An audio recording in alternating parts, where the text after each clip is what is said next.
دختران ملت کی عظیم دینی درسگاہ و اسلامی اقامتی ادارہ جامعۃ المومنات کی جانب سے مغل پورہ میں ایک روزہ ریاستی تربیتی تقریب کا اہتمام کیا گیا۔ اس تقریب میں ٹیچرز کے لیے ٹریننگ کا بھی اہتمام کیا گیا تھا۔ اس تقریب کی صدارت مفتی محمد حسین الدین نے کی، جبکہ اس پروگرام میں مہمان خصوصی کی حیثیت سے ریاست کے وزیر داخلہ محمد محمود علی نے شرکت کی۔ المومنات پر جو کہ بہت بڑا مدرسہ ہے اور پرانے شہر کا ہے، اور ہمارے مفتی مستان شاہ ولی صاحب جو ہے کہ صدر محترم ہیں، یہاں پر جو ٹیچرس ٹریننگ رکھی گئی ہے، جو معلمات ہیں انہیں ٹریننگ دی جا رہی ہے، یہ بہت بڑی بات ہے۔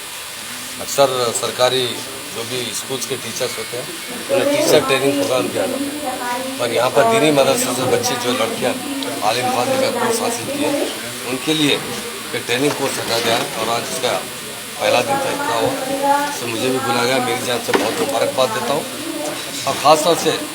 جامعہ نظامیہ کے جو تعلیمی یافتہ